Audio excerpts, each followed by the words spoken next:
আৰু কিমান কম আৰু কিমান শুনিব ফখৰুদ্দিন আলী আহমেদ মহাবিদ্যালয়ৰ দুৰ্নীতিগ্ৰস্ত ভাৰপ্ৰাপ্ত অধ্যক্ষ আব্দুল আৱাল সাহাবৰ কথা।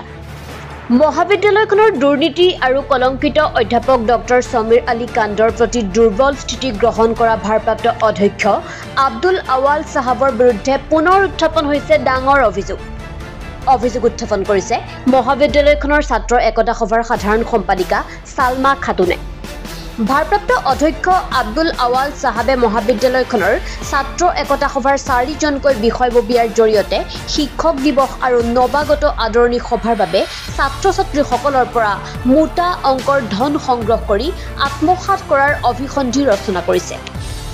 দক্ষিণ কামৰূপৰ গৰৈমাৰীৰ একমাত্ৰ উচ্চ শিক্ষানুষ্ঠান ফখৰুদ্দিন আলী আহমেদ মহাবিদ্যালয়ৰ ছাত্ৰ একতা সভাৰ 4জনকৈ বিষয়ববীয়াই সাধাৰণ সম্পাদিকা সালমা খাতুনৰ অজ্ঞাতে চিল মোহৰ জালিয়াতি কৰি ছাত্ৰ ছাত্ৰীসকলৰ পৰা ধন সংগ্ৰহ কৰি জমা দিছিল অধ্যক্ষ আব্দুল আৱাল সাহাবক। এই অভিযোগ আমাৰ নহয়, এই অভিযোগ খুদ মহাবিদ্যালয়খনৰ ছাত্ৰ একতা সভাৰ সাধাৰণ সম্পাদিকা সালমা খাতুনৰ।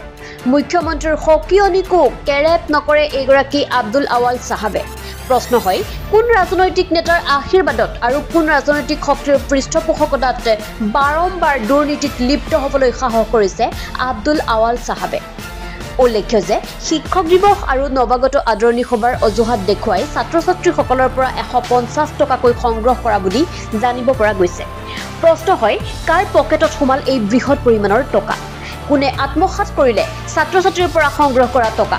সাধাৰণ সম্পাদিকা সালমা খাতুনৰ অভিযোগ মতে ছাত্ৰ একতা সভাৰ ৰিচিভ চিল আৰু সাধাৰণ সম্পাদিকাৰ ছবি জালিয়াতি কৰি আতিকুৰ ৰহমান, সাইফুল ইছলাম, শফিকুল ইছলাম আৰু নুৰুল ইছলাম নামৰ 4জন ছাত্ৰ বিষয়ববীয়াই লিপ্ত হৈছিল ধন সংগ্ৰহ কাৰ্যত।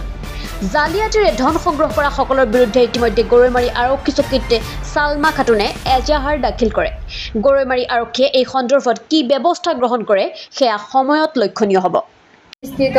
ফখৰুদ্দিন আলী আহমেদ মহাবিদ্যালয়ৰ অধ্যক্ষ আব্দুল আৱালৰ নিৰ্দেশত ছাত্ৰ একতা সভাৰ একাংশ বিষয়ববীয়াৰ সাধাৰণ সম্পাদিকাৰ চিল মোহৰ নকল কৰি ছাত্ৰ ছাত্ৰীৰ পৰা নৱাগত আদৰণি সভা আৰু শিক্ষক দিৱসৰ নামত ধন সংগ্ৰহ কৰে আৰু টকাখিনি অধ্যক্ষ আব্দুল আৱালৰ হাতত জমা দিয়ে।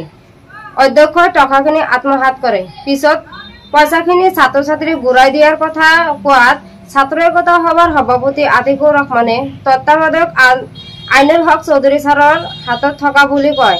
কিন্তু পিছত গম পোৱা যায় যে আচলতে টকাখিনি অধ্যক্ষইহে আত্মসাৎ কৰিছে। মাননীয় মুখ্যমন্ত্ৰী হিমন্ত বিশ্ব শৰ্মাই প্ৰতিখন মহাবিদ্যালয়ত বিনামূলীয়া নামভৰ্তি কৰিবলৈ নিৰ্দেশ দিয়াত সময়ত অধ্যক্ষ আব্দুল আৱালে ছাত্ৰ ছাত্ৰীৰ পৰা ধন সংগ্ৰহ কৰাটো এক অপৰাধ বুলি মই ভাবোঁ আৰু আইনৰ কাষ চাপিছোঁ।